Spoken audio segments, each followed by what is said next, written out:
मालिकेच्या आजच्या भागामध्ये आपण पाहत आहोत की आता इकडे मारुती दारू पिऊन फरशीवर लोळत पडलेला असतो। सावित्री मारुतीसाठी जेवण घेऊन आलेली असते आणि ती मारुतीला म्हणत असते, मारुती दादा उठा ना प्लीज, तुम्ही ही स्वतःची अवस्था काय करून घेतलेली आहे। मारुती दादा हे समज काय चाललेलं आहे, तुम्ही असे का वागताय, काय करून घेतलंय हे सगळं काही, असं नका करू ना, असं सावित्री म्हणत असते। तेव्हा मारुती पारू म्हणत असतात, माझ्या पारूने देवी आईसारख्या अहिल्या देवींना इथे फसवलेला आहे, मी तिला कधीच माफ करू शकणार नाही, माझा तळतळाट तिला लागेल, असं मारुती म्हणतात। मी तिला गावाकडून आणली, मोठ्या घरामध्ये कामाला लावली, आता लोकांनी माझ्या स्वाभिमानावर बोट ठेवलेला आहे, मी कधीच स्वतःला माफ करू शकणार नाही, मी पारूला सुद्धा कधीच माफ करणार नाही। इथे अहिल्या देवींचा मुलगा त्यांच्यापासून तिने दूर केला, असं ते मारुती म्हणत असतात। तेव्हा सावित्री म्हणत असते, मारुती मामा असं काय करताय, उठा ना, हे सगळी काय अवस्था करून घेतली स्वतःची, 2 घास खाऊन घ्या ना, उठा ना। पण इकडे मारुती कसल्याच ह्याला रिस्पॉन्स देत नसतो, खूप जास्त वाईट अवस्था मारुतीची होत चाललेली असते। सावित्री म्हणत असते, काय करू आता, मारुती मामाची ही अवस्था मला पाहत नाहीये, मी हे सगळं काही इथे पारूला सांगू का, जर ह्या सगळ्या गोष्टी मी पारूला सांगितल्या तर, पण ती तरी काय करणार आहे, या घरामध्ये इकडे अहिल्या मॅडमने तिला येण्यासाठी मनाई केली आहे, पण मला हे समज अजिबात देखवत नाहीये, मला ही मारुती मामाची अवस्था पाहत नाही, काहीतरी केलं पाहिजे, असं आता इथे सावित्री म्हणत असते आणि मारुतीला 2 घास खाऊन घ्या म्हणून आग्रह करत असते। पण मारुती मात्र तिच्या कुठल्याच गोष्टीला प्रतिसाद देत नसतात। आता इकडे हे सगळ्या गोष्टी यांनी खूपच मनावर लावून घेतल्या आहेत आणि ह्या सगळ्या गोष्टीला ते इथे फक्त पारूला जबाबदार मानत आहेत, असं सावित्री म्हणत असते। आज मारुतीची ही अवस्था पाहिल्यानंतर सावित्रीला खूप वाईट वाटत असतं, विचार करत असते, ह्या समध्या गोष्टीतून मारुतीला काही करून बाहेर काढलंच पाहिजे। आता मारुती पुढे मनामध्येच बोलत असतो की नाही, मी स्वतःला कधीच माफ करू शकणार नाही, कारण इकडे लोकांनी, 4 चौघातल्या लोकांनी माझ्या स्वाभिमानावर बोट ठेवले, मी एवढे दिवस इथे देवी आईची सेवा केली, एवढे दिवस सगळं काही केलं, पण ह्या पोरीने मात्र माझ्या संस्कारावर बोट ठेवलं आहे आणि अशीच ही वागली आहे, असं मारुती म्हणतात। तर आता इकडे दुसऱ्या दिवशी सकाळी प्रीतमने एक चेक आणलेला असतो आणि तो अहिल्याला आवाज देत असतो, आई आई तू कुठे आहेस। तेवढ्यात तिच्या समोर अहिल्या येते। आता अहिल्या आल्यानंतर इथे प्रीतम तिच्या हातामध्ये चेक देतो, तेवढ्यातच दामिनी जिन्यावरून खाली उतरत असते। आता इकडे तो म्हणत असतो, आई हा चेक आहे, प्लीज यावर साईन कर। तेव्हा ती म्हणते, कसला चेक आहे हा, त्यावर इकडे तो म्हणत असतो, त्याचं काय आहे ना, आपला दादा चेन्नईला जात आहे आणि त्यामुळे त्याच्या तिकिटाच्या खर्चासाठी हा चेक द्यायचा आहे। तेवढ्यातच दामिनी येते आणि म्हणत असते, अव्वा खरंच का, म्हणजे इथे कुठे जायचं असेल तरी सुद्धा आपण चेकनी पैसे देतो, मग मला सुद्धा सिंगापूरला जायचं आहे आणि तेव्हा मला सुद्धा इथे तिकिटाचे पैसे मिळतील का बरं। त्यावर प्रीतम म्हणत असतो, अगं काकू अशी काय करतेस, तुला कशासाठी जायचे सिंगापूरला, तुला कोणी बनवले, अगं दादा ना एका कंपनीच्या कामानिमित्त जाणार आहे सिंगापूरला आणि त्यानिमित्तच आपण कंपनीकडून इथे जो काही आपला एम्प्लॉई असतो किंवा प्रोजेक्ट जो करत असतो त्याला आपण काही पैसे देतो तिकीट खर्चाचे, म्हणून आपण ह्या दादाला पैसे देत आहोत आणि त्यामुळेच आई तू अजिबात काळजी करू नकोस, तू पटकन ह्या सगळ्या पेपर्सवर ह्या चेकवर सही कर बरं आणि हा चेक सही करून लवकरात लवकर आपण इकडे दादाला देऊयात, असं इकडे तू बोलत असतो। म्हणजे काय आहे ना, दादाला पण जाण्यासाठी उशीर वगैरे होता कामा नये। तर आता इकडे प्रीतम सांगत असतो की दादा चेन्नईला जाणार आहे आणि त्या प्रोजेक्ट संदर्भामध्ये तो सगळ्या काही गोष्टी इथे पाहणार आहे आणि म्हणूनच तो इकडे सिंगापूरला जात आहे। त्यावर लगेच आता इकडे आपण पाहतो की म्हणजे काही अहिल्या आहे ती म्हणत असते, 1 मिनिट तू काय बोलतोयस हे, अरे हे बघ, ह्या चेकवर मी साईन करणार नाही आणि हे पैसे किंवा कोणाच्याही तिकिटाचा खर्च आपण उचलणार नाही आहोत। त्यावर इकडे प्रीतम म्हणत असतो, अगं आई असं काय करतेस, असं काय करतेस म्हणजे, हे बघ अगं आपले ते रूल्स आहेत ना, आपण इकडे एम्प्लॉईच्या तिकिटाचा खर्च नेहमीच करतो ना, आता ते रूल्स बदललेत का, माणसं बदलली, रूल्स बदलले आणि त्यामुळेच हे सगळं काही होत आहे, असं म्हणून सरळ सरळ आता लगेचच इकडे त्या चेकवर सही न करता तो चेक रिटर्न दिलेला असतो। आता इकडे प्रीतमला खूपच टेन्शन आलेलं असतं। आता जो काही आदित्य आहे तो जाण्याची पूर्णतः तयारी करत असतो आणि पूर्णतः तयारी करत असताना एक चाळीतला मुलगा असतो आणि चाळीतल्या मुलाने आता आदित्यसाठी इथे एक बॅग आणून दिलेली असते आणि तो म्हणत असतो, हे घे बॅग, आणि ही बॅग घेऊन तुला चेन्नईला जाण्यासाठी तुझे कपडे वगैरे हे सगळं ठेवण्यासाठी तुला मदत होईल, असं इकडे आता तो बोलत असतो. आता तेव्हा लगेच आता इकडे आपण पाहतो की आदित्य त्याला थँक्यू म्हणत असतो आणि इकडे आता लगेच पारू म्हणत असते, खरं तर जी काही मला 40 डब्यांची ऑर्डर मिळालेली आहे त्या 40 डब्यांची ऑर्डरसाठी मला खरं तर तुम्हा सगळ्यांची इथे मदत हवी आहे. म्हणजे तुम्हाला एक गोष्ट सांगू का, हे सगळं काही जे काम आहे ना ते काम मी एकटी अजिबात करू शकणार नाही. आपण काही जरी झालं ना तरी सुद्धा सगळेजण मिळून इथे ते काम करूयात. म्हणजे हे बघा, त्याचा मी तुम्हाला मोबदला सुद्धा देईल. तसंही तुम्ही बाहेर जाऊन काम करता, मग दुसऱ्यांच्या घरची धुणी भांडी करण्यापेक्षा इथे तुम्ही आपल्या चाळीमध्ये इथे उभा राहून काम करू शकता ना. त्यावर लगेचच आता इकडे त्या महिला म्हणत असतात, हो चालेल ना, काहीच प्रॉब्लेम नाही. खरं सांगू का, सगळ्यात महत्त्वाचं म्हणजे आम्ही जे काही धुणं भांडे वगैरे बाहेर जाऊन करतो ना तर ते आम्ही आता इथे चाळीतच करू. आणि तसंही आम्ही जर इथे हे सगळं काम करायला लागलो ना तर आम्हाला इकडे व्यवस्थित सगळ्यांकडे लक्ष सुद्धा देता येईल आणि सगळ्यांकडे व्यवस्थित लक्ष दिल्यानंतर म्हणजे मुलाबाळांकडे सुद्धा लक्ष देता येईल आणि म्हणूनच आम्ही हे इथली इथेच काम करू, असं सुद्धा आता इकडे त्या महिला म्हणत असतात. त्यावर आदित्य म्हणतो, पण पारू, मी नसताना तुला हे सगळं एकटीला करावं लागणार आहे. त्यावर त्या महिला म्हणत असतात, असं काय विचार करताय, तुमची बायको एकटी कुठे, आम्ही सगळेजण तिच्या जोडीला आहोत ना, आम्ही सगळेजण असताना काळजी करण्यासारखी काहीच गरज नाही, असं आता इकडे ते बोलतात. त्याचबरोबर आता पारू खोलीमध्ये येते आणि पारू खोलीमध्ये आल्यानंतर विचार करत असते, खरं तर माझ्या धनीकडं कसलेच पैसे नाही आहेत तिकिटासाठी, पण एका शब्दाने सुद्धा ते इकडे बोलणार नाहीत आणि म्हणणार सुद्धा नाहीत की माझ्याकडे पैसे वगैरे काहीच नाहीत. पण नाही धनी, काही जरी झालं ना तरी सुद्धा मी तुम्हाला असं हरू देणार नाही. काही जरी झालं ना तरी सुद्धा माझ्या धन्याला मला जिंकलेलं पाहायचंय आणि मी माझ्या धन्याला जिंकवणारच, असं सुद्धा आता इकडे ती बोलत असते. त्याचबरोबर इकडे आपण पाहतो की आता प्रीतम एका फोन कॉलवरती असतो आणि प्रीतम एका फोन कॉलवरती असताना इकडे काहीतरी बिझनेस संदर्भामध्येच तो इकडे डिस्कस करत असतो आणि बिझनेस संदर्भामध्ये इथे डिस्कस करत असताना आपण पाहतो की त्यातच आता प्रीतमला सतत एक कंटिन्यू दुसरा कॉल सुद्धा असतो आणि तो वेटिंगवर असतो.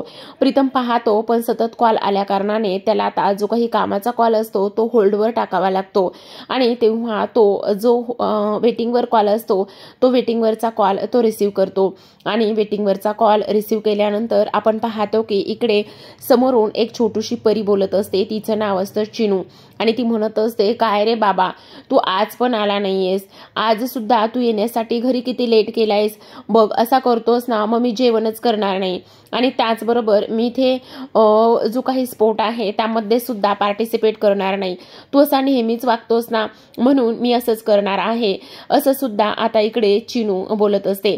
त्यावर प्रीतम म्हणतो, पण तू कोण बोलते, सॉरी हा बाळा, मी तुझं खरंच नाव विसरलो. तेवढ्यातच इकडे ती म्हणत असते, बाबा असं काय करतोयस, तू नेहमीच माझं नाव विसरतोस, मी तुझ्याशी अजिबात बोलणार नाही, का असं वागतोयस तू माझ्याशी, असं सुद्धा आता इकडे ती बोलत असते. त्यावर इकडे ती म्हणते, मी चिनू आहे बाबा, तू असं का करतोस रे. तेव्हा लगेच आपण पाहतो की इकडे आदित्य प्रीतम म्हणत असतो, सॉरी हा बाळा, मी खरंच विसरलो, मी असं वागायला नको होतं, पण एक गोष्ट सांगू का बाळा, तू पुन्हा एकदा इथे चुकीचा नंबर डायल केलेला आहेस आणि चुकीच्याच इथे माणसाला फोन केलायस, मी तुझा बाबा नाहीये बाळा, रॉंग नंबर लावलायस तू, असं म्हणून आता तो म्हणतो, तू जेवण करून घे बरं, आणि फोन ठेवतो. तेव्हा प्रीतम विचार करत असतो, किती गोड मुलगी आहे, तिचा आवाजात किती गोडवा आहे, पण ही सतत मला फोन करते आणि रॉंग नंबर लागतोय, इथे खरंच तिचे बाबा तिला वेळ देत नसावे का, असा इकडे आता तो विचार करत असतो. तर आता इकडे दुसऱ्या बाजूला आपण पाहतो की दिशाने एका माणसाला कॉल केलेला असतो आणि ती बोलत असते, म्हणत असते, हे बघा स्वतःचं डोकं अजिबात चालवायचं नाही. मी जे सांगेल, मी जे बोलेल तेवढंच करायचं आहे. अजिबात स्वतःचं डोकं चालवायचं नाहीये आणि जो प्लॅन सांगितलाय तोच प्लॅन इथे वर्क करायचा आहे, समजलं. आणि तेव्हा लगेच ती फोन ठेवत असते, समोरच्याला धमकी देत असते. आता इकडे फोन ठेवल्यानंतर मागे वळते तर समोर दामिनी उभी असते. तेव्हा लगेच आता दामिनी म्हणत असते, काय गे दिशा, आता कसला प्लॅन, नवीन प्लॅन कसला आखतेस, काय चाललंय काय तुझं? त्यावर दिशा म्हणत असते, काय मग सासूमा, इथे तुम्ही माझ्यासोबत युती करणार आहात का? तेव्हा आता इकडे दामिनी म्हणत असते, काय तुझ्यासोबत आणि महायुती तुझ्यासोबत? अरे रे रे, अगं आत्तापर्यंत तू कुठला प्लॅन केलायस आणि तो यशस्वी झालायस, मग हा सुद्धा प्लॅन तुझा यशस्वी होईल कशावरून बरं? त्यावर लगेच आता इकडे दिशा म्हणत असते, हा प्लॅन माझाच यशस्वी होणार आणि सगळं काही माझ्याच म्हणण्याप्रमाणे होणार. ती अहिल्या समजते कोण स्वतःला? त्यावर लगेच आता इकडे दामिनी म्हणत असते, काय काय काय काय म्हणजे मी तुझ्यासोबत युती करायची आणि मग त्यानंतर तू काय करणार? लगेचच, वहिनी वहिनी या या या, बघा बघा बघा ही दिशा काय करते, म्हणजे तू सगळं काही जे करशील ते माझ्यावर ढकलणार आणि माझ्यावर ढकलल्याच्या नंतर वहिनीच्या गळ्याशी, वहिनीच्या तोंडाशी मला देणार. ए चल, हे तुझे असले प्लॅन मी खूपदा बघितलेत, मी असं काही करणार नाही, समजलं तुला? आणि त्याहूनही सगळ्यात महत्त्वाची गोष्ट, अगं स्वतःला प्लॅन बनवता येत नाही, स्वतःच कुठलाही प्लॅन इथे वर्क करत नाहीस आणि तू मला शिकवणार ह्या सगळ्या गोष्टी? अजिबात असं काही एक होणार नाही, समजलं तुला? त्यामुळे इथे मी तुझ्या प्लॅनमध्ये सामील होईन असं अजिबात होणार नाही, किंवा इकडे ती स्वप्न सुद्धा तू पाहू नकोस, समजलं तुला? आणि काय ग, आत्तापर्यंत कितीतरी प्लॅन केलेस आणि एवढे सगळे प्लॅन करून सगळे शेवटी ते प्लॅन फ्लॉपच झालेले आहेत ना, मग आता तू ह्या सगळ्या गोष्टीची स्वप्न का पाहतीस? अजिबात मी तसं काहीच होऊ देणार नाही. त्यावर लगेच आता इकडे दिशा म्हणत असते, आता हा जो काही प्लॅन आहे ना तो यशस्वी होणारच. हे जे काही किर्लोस्कर आहेत ना, ते सगळे किर्लोस्करांची राख रांगोळी केल्याशिवाय मी शांत बसणार नाही. आणि आता तुम्ही बघाच सासूमा, इथे ती अहिल्या काय समजते स्वतःला? ती अहिल्याला नाही रस्त्यावर आणले ना तर नावाची दिशा सांगणार नाही मी. त्यावर दामिनी म्हणत असते, हो का, हो, चल चल चल, बघितले तुझे जे काही प्लॅन आहेत ना ते सगळे मी बघितले आणि मला सुद्धा पाहायचंच आहे ग दिशा, आता तू काय करतेस आणि कशा पद्धतीने करतेस? त्यावर दिशा म्हणत असते, हो आता काय आहे ना, ऑलमोस्ट माझा प्लॅन जो आहे ना तो इथे झालेलाच आहे, फक्त आता एक टच द्यायचा बाकी आहे. एकदा का तो प्लॅन माझा वर्क झाला की मग बघा हे किर्लोस्कर आणि त्याचबरोबर ती अहिल्या माझ्या थोबाडीत मारते ना, त्या अहिल्याचं बघा कसं करते मी. त्यावर लगेचच आता दामिनी म्हणत असते, हे बघ, हे असे दिवसाढवळ्या स्वप्न पाहण्याचे तू बंद कर, कारण हे असे दिवसाढवळ्या स्वप्न पाहणं तुला काही शोभत नाहीये बघ. त्यावर लगेच आता इकडे दामिनी म्हणत असते, काय आहे ना त्याचं, तुला एक सगळ्यात महत्त्वाची गोष्ट सांगू का, की हे बघ, इथे आत्ता तर तू ह्या घरामध्ये राहतेस पण ह्या घराशी तुझा काही संबंध नाहीये, त्यामुळे तुझी कधी हक्कलपट्टी होईल ते कळणार सुद्धा नाही. त्यावर दिशा म्हणत असते, तुम्हाला कळेलच एक सासूमाम की कोणाची हक्कलपट्टी होणार आहे आणि कोण ह्या घरामध्ये राहणार आहे आणि कोण नाही ते. तेवढ्यातच आपण इकडे दुसऱ्या बाजूला पाहतो की इकडे दुसरीकडे आता जो काही आदित्य आहे तो पारू पारू म्हणतच आलेला असतो आणि पारू पारू म्हणत आल्यानंतर इकडे तो खिशातून पाहतो तर त्याच्या खिशामध्ये काही पैसे असतात. तेवढ्यातच आता आदित्य ते पैसे काढून बघतो आणि पैसे काढल्यानंतर आता तो लगेचच म्हणत असतो, पारू हे समज काय आहे? त्यावर पारू म्हणते, काय आहे म्हणजे? हे बघ, माझ्या खिशामध्ये हे पैसे आहेत, हे तू ठेवलेस का पैसे? काय आहे हे पारू? त्यावर पारू उठून उभी राहते आणि लगेचच म्हणत असते, आदित्य सर एक मिनिट, तुमचं काय चाललेलं आहे? तुझं माझं हे समजा काय आहे? हो, मीच ठेवलेत ते पैसे तुमच्या खिशामध्ये. आणि काय हो, मी जर तुमच्या खिशामध्ये पैसे ठेवले काय हो आदित्य सर? तुम्हाला जर एवढंच सगळं काही वाटत आहे तर तुम्ही एक काम करा, हे जे काही पैसे आहेत ना ते पैसे आत्ता तुमच्याकडे ठेवा आणि जेव्हा तुमचे पैसे तुमच्याकडे खूप येतील, तुम्ही छान कमवाल, तेव्हा हे पैसे तुम्ही मला दुप्पट परत करा. असं म्हणून पारू आदित्यच्या हातामध्ये ते पैसे ठेवत असते. त्यावर लगेच आता आदित्य म्हणत असतो, वा वा वा वा वा, 2 पुस्तकं वाचायला लागली आणि शिक्षणाचा आणि हुशारीचा चांगलाच उपयोग करायला लागली की पारू, म्हणजे माझ्याकडून चक्क दुप्पट पैसे वसूल करणार आहे. वा वा वा पारू. त्यावर पारू म्हणत असते, असं काय करताय आदित्य सर, जे माझं आहे ते तुमचं आहे आणि जे तुमचं आहे ते समजा काही माझं आहे, असं म्हणून लगेच आता ती लाजत असते. त्यावर लगेच आता आदित्य म्हणत असतो, वा पारू, मला हे खूपच आवडलं बरं का, भारी आयडिया आहे ही, मस्त. पण पारू तुला एक गोष्ट सांगू का, मला ना जर आज तिकीट मिळालं ना तर मला आजच जावं लागेल. त्यावर पारू थोडीशी उदास होते आणि म्हणत असते, खरंच का आदित्य सर. तेव्हा आदित्य म्हणत असतो, हो पारू, आता बघ ना सगळी तयारी करावी लागणार आहे, आता मी पटकन जातो आणि तिकीट भेटते का ते पाहून येतो, असं म्हणून आता इकडे पुन्हा तो विचार करत असतो. पण पारू तुझ्या ही गोष्ट लक्षात येते का, आज मला असं का वाटतंय की आता इथे आईने मुद्दामच आपल्याला घराबाहेर ठेवलं असेल, मुद्दाम आपल्याला घरामध्ये घेतलं नसेल, म्हणजे आपल्याला सगळ्या गोष्टी शिकता येतील, त्याचबरोबर आपल्याला वेळेचं, पैशाचं आणि परिस्थितीचं महत्त्व समजेल, म्हणूनच आईनं आपल्यासोबत असं वागली तर नसेल ना. नाहीतर बघ ना, अशी आपण कोणती मोठी घोडचूक केली की आईनं आपल्याला घरामध्ये घेतलं नाही, आईने आपल्याला घराच्या बाहेर ठेवले, मला तर असंच वाटतंय. त्यावर आता पारू म्हणत असते, त्या माझ्या देवी आई आहेत आणि त्या ज्या काही करतात त्या अगदी बरोबर करतायत, तुम्ही नका काळजी करू. तेव्हा आदित्य म्हणतो, हो आज मला आईचं कळतंय आणि आई मुद्दामून असं वागली असेल, मला तर असं वाटतंय की आता ह्या प्रोजेक्ट संदर्भामध्ये सुद्धा आईचा नक्कीच काहीतरी हात असेल, असं सुद्धा आता इकडे आदित्य बोलत असतो. आणि पारू हे सगळं काही ऐकत असते. सांगू का पारू, एवढ्या छोट्या घरामध्ये कधी बसने प्रवास केला नाही, कधी ट्रेनने प्रवास केला नाही, पण आज मी ते सगळं काही करतोय. आणि तुला एक गोष्ट सांगू, मला असं वाटते हे आईनं मुद्दामून केलं असेल आणि जेव्हा आपण इथे यशाची परीक्षा पास होऊ तेव्हा मात्र आई नक्की आपल्याला इथे घरी घेऊन जाण्यासाठी नक्की येईल, याची मला खात्री आहे. त्यावर आता इकडे पारू म्हणत असते, हो आदित्य सर, तुम्ही जे बोलताय ते अगदी बरोबर आहे आणि अगदीच खरं आहे, मला सुद्धा अगदी तसंच वाटत आहे. त्यावर आदित्य म्हणत असतो, हो कारण आईचा मोटिव्ह काय आहे हे मला आत्ता कळतंय, आईने हे मुद्दाम आपल्यासोबत हे सगळ्या काही गोष्टी केलेल्या असाव्यात, कारण आपण कुठपर्यंत इथे तग धरून राहतोय आणि त्याचबरोबर कशा पद्धतीने ह्या सगळ्या गोष्टीला इथे सामोरं जातोय हे आईला बघायचं असेल. चल पारू, मी आत्ता तुझ्यासोबत बोलत काय बसलोय, पटकन जाऊ आणि तिकीट काढून घेऊन येतो, म्हणजे तिकीट एकदा का काढलं का तर मग मी निश्चिंत होईल. त्यावर पारू म्हणत असते, हे बघा आदित्य सर, तुम्ही नका काळजी करू, समध्या गोष्टी व्यवस्थित होतील आणि समजा काही व्यवस्थित झाल्यानंतर आता परिस्थिती सुद्धा नक्कीच बदलेल. आणि तुम्हाला एक गोष्ट सांगू का आदित्य सर, हे बघा किती परिस्थिती कशी जरी आलेली असली ना तरी सुद्धा आपण एकमेकांची साथ ही कधीच सोडायची नाही, असं सुद्धा आता इकडे पारू बोलत असते. तेव्हा आदित्य लगेच आता इकडे पैसे घेतो आणि पैसे घेऊन तो तिकीट काढण्यासाठी निघालेला असतो. आता आदित्य तर तिकीट काढायला जातो. आता इकडे दुसऱ्या बाजूला मात्र त्याच गल्लीमध्ये काही गुंड राहत असतात आणि यापूर्वी सुद्धा त्या गुंडांनी मात्र पारूची खूपदा छेड काढलेली असते आणि आता सुद्धा ते त्याच संधीचा फायदा शोधत असतात. कधी एकदा आदित्य घराच्या बाहेर जातोय आणि कधी एकदा आदित्य घराच्या बाहेर गेल्यानंतर पुन्हा एकदा ते पारूवर नजर ठेवून असतात आणि पारूची छेड काढण्यासाठी तयार असतात. आता पारू आदित्यला बाय करण्यासाठी बाहेर आलेली असते आणि तेव्हा लगेच आदित्य बाहेर गेल्यानंतर ही जी काही लोक आहेत ते इकडे पारूला पाहतात.